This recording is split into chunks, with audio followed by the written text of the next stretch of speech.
Shalom, salam sejahtera bagi kita semuanya. Bagaimana kabar Anda di tengah pandemi COVID-19 ini? Semoga selalu sehat, kuat, dan bersemangat di dalam Tuhan. Pada hari ini saya akan memberikan satu tema kebenaran firman Tuhan dengan judul Waspada terhadap jerat. Setiap kita tentunya ingin terhindar dari jerat. Kita rindu supaya kehidupan kita aman dari malapetaka, aman dari hal-hal yang membawa kita kepada yang namanya kejatuhan atau yang namanya dosa. Dan hari ini saya akan memberikan satu tema mengenai waspada terhadap jerat supaya kita perlu berhati-hati menjaga kehidupan kita sesuai dengan kebenaran firman Tuhan. Yang saya ambil dari Amsal pasal 6 ayat 20 sampai 23. Firman Tuhan, "Hai anakku, peliharalah perintah ayahmu dan janganlah menyia-nyiakan ajaran ibumu. Tambatkanlah senantiasa semuanya itu pada hatimu, kalungkanlah pada lehermu. Jikalau engkau berjalan, engkau akan dipimpinnya. Jikalau engkau berbaring, engkau akan dijaganya. Jikalau engkau bangun, engkau akan disapanya. Karena perintah itu pelita dan ajaran itu cahaya, dan teguran yang mendidik itu jalan kehidupan." Saudara, berbicara mengenai jerat, ibaratnya seperti beruang kutub. Ketika beruang kutub ingin melakukan segala aktivitas, dia sangat senang dengan yang namanya bola-bola salju. Dia selalu menikmati bola salju itu.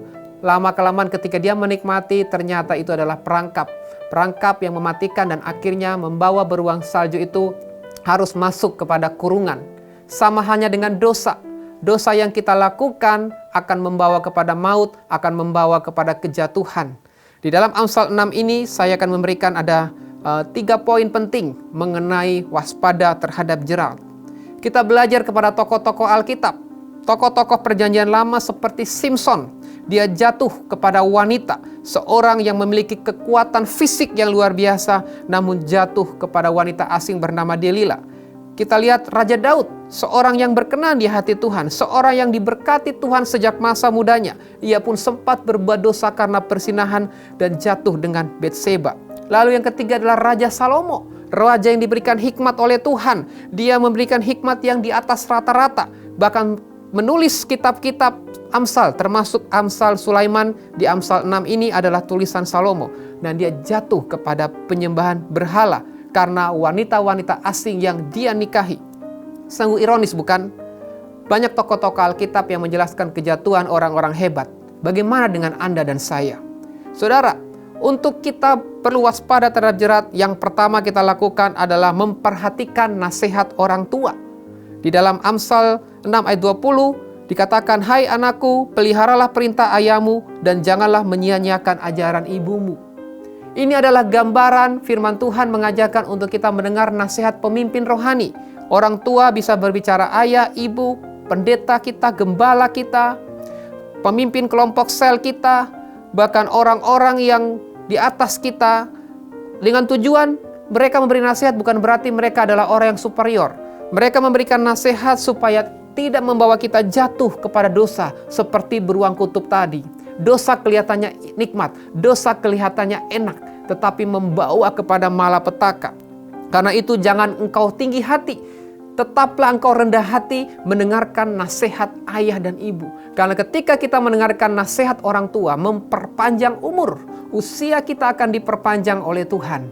Ketika kita menasihatkan ayah kita, seperti apa yang saya alami ketika saya mendengar didikan dari orang tua saya, ayah saya mengingatkan untuk selalu berhati-hati, jangan cepat bertindak, mempertimbangkan segala sesuatu. Itu yang saya ingat sampai hari ini. Ketika saya waktu kecil, saya curhat dengan ibu saya mengatakan, engkau harus sabar, jangan melawan. Jangan melawan ketika ada orang yang membuli engkau. Itu yang selalu saya ingat sampai hari ini. Sehingga dengan kita mendengarkan nasihat orang tua akan memperpanjang usia kita di dalam pengiringan kita kepada Tuhan. Hal yang kedua, Bapak Ibu Saudara, hal yang kedua yang kita perlu ingat adalah selalu mengingat akan firman Tuhan. Di dalam ayat yang ke-21 dikatakan, "Tambatkanlah senantiasa semuanya itu pada hatimu, kalungkanlah pada lehermu." Saudara, berbicara mengenai hati dan leher. Hati harus perlu ditambatkan oleh firman Tuhan. Kenapa? Karena hati tempat Allah berbicara. Ketika hati kita bersih, Tuhan akan terus berbicara dengan tuntunannya supaya membawa kita kepada kehidupan, membawa kita kepada kemuliaan demi kemuliaan. Makanya kita perlu menambatkan firman Tuhan di dalam hati kita. Yang kedua, kita perlu mengalungkan kepada leher. Kalung berbicara mengenai perhiasan yang indah. Ketika seorang wanita menggunakan kalung, itu menunjukkan keindahan yang ditunjukkan sebagai wanita ciptaan Tuhan. Tentunya itu adalah gambaran keindahan seorang wanita. Demikian juga dengan kita ketika kita mengalungkan firman Tuhan seperti kalung di leher. Kita sedang menunjukkan kita sebagai pelaku-pelaku firman Tuhan. Kita menunjukkan identitas kita sebagai anak-anak terang. Artinya firman Tuhan bukan hanya kita renungkan, bukan hanya kita dengarkan, tetapi menjadi gaya hidup. Gaya hidup kerajaan Allah seperti yang Kristus kehendaki. Mari kita terus mempraktekkan firman Tuhan, menjadikan firman Tuhan sebagai gaya hidup kekristenan kita, supaya kita bisa terluput dari jerat-jerat, bahkan dari pekerjaan iblis. Tuhan Yesus Kristus pun pernah dicobai di padang gurun, tetapi dia menggunakan firman Tuhan. Firman Tuhan sebagai senjata untuk mengalahkan siasat dari si iblis.